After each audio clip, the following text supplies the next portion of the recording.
Mahfud MD anggap Bambang Pacul hanya bercanda soal lobi ketum Parpol.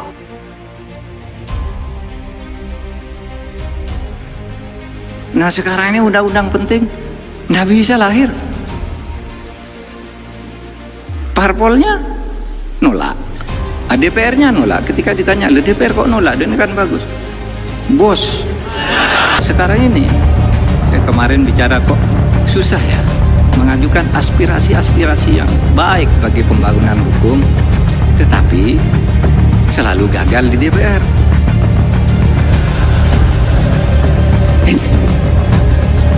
Lalu siapa ini yang salah? Ini zaman Bung Karno tuh undang-undang, wah hebat, banyak lahir. Setiap ada aspirasi rakyat, undang-undang dibuat undang-undang. Zaman Pak Harto juga lumayan. Nah sekarang ini undang-undang penting, nggak bisa lahir. Mahfud tanya pada kita, tolong dong undang-undang perampasan aset dijalanin. Republik di sini ini gampang laksananya nih. Lobbynya jangan di sini Pak. Ini Korea ini semua nurut bosnya masing-masing. Di sini boleh ngomong galah Pak. Bambang Pacul ditelepon, Ibu Pacul berhenti, siap. Ini laksanakan Pak. Jadi dua presiden pernah nanya sama saya, pembatalan uang kartal sama ini RUU ini yang mana ya Pak Presiden? Kalau pembatalan uang kartal pasti DPR nangis semua. Kenapa? Masa dia bagi duit harus pakai e-wallet? E-walletnya cuma 20 juta lagi, nggak bisa Pak. Nanti mereka nggak jadi lagi. Oh iya. Loh, saya terang-terangan ini gitu loh. Mungkin perampasan aset bisa, tapi harus bicara dengan para ketum partai dulu. Kalau di sini nggak bisa. Teori saya, jadi permintaan jenengan langsung saya jawab, Bambang Pacul siap kalau diperintah. Mana perintah berani Pak? Apa tuh?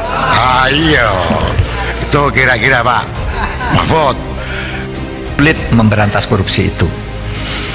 Tolong melalui Pak Bambang Pacul Pak, tolong Pak, undang-undang perampasan aset tolong didukung Pak. Biar kami bisa ngambil begini-begini ini Pak.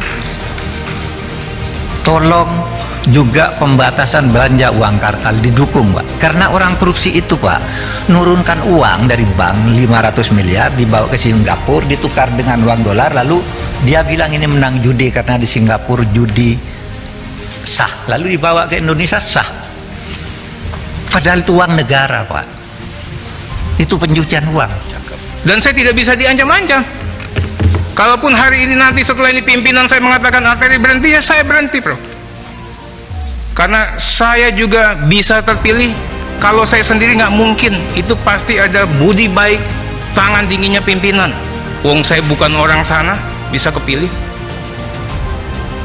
Kalau coba dibenturkan begitu, saya siap, nggak apa-apa. Gitu.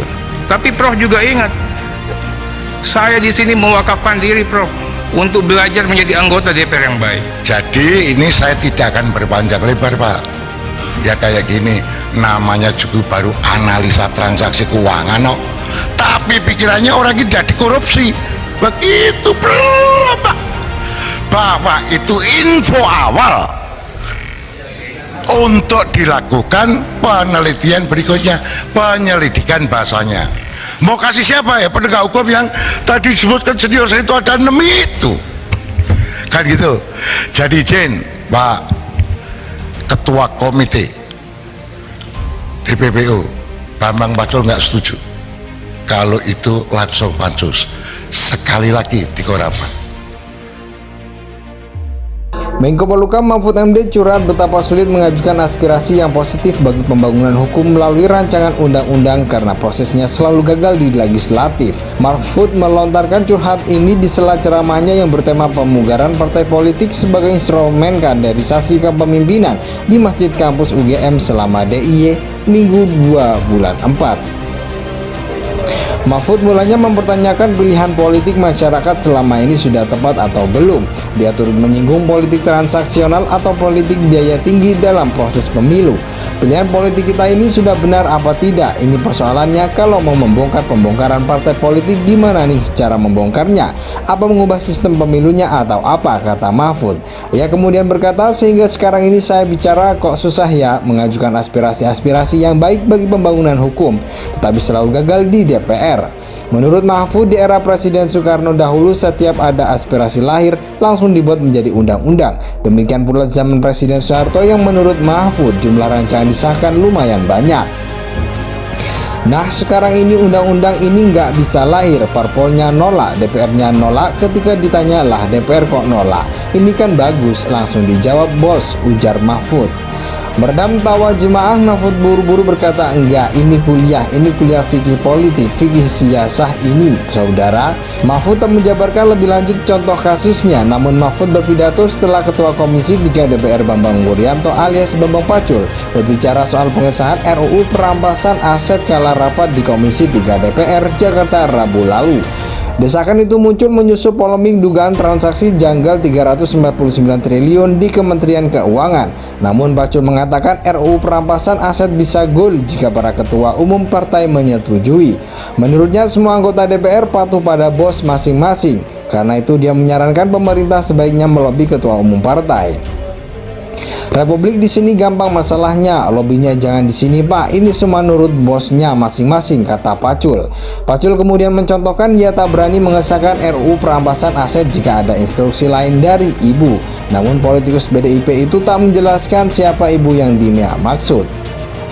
Di sini boleh ngomong galak, Bambang Pacul ditelepon, ibu Pacul berhenti, siap dilaksanakan, laksanakan Pak, ucapnya.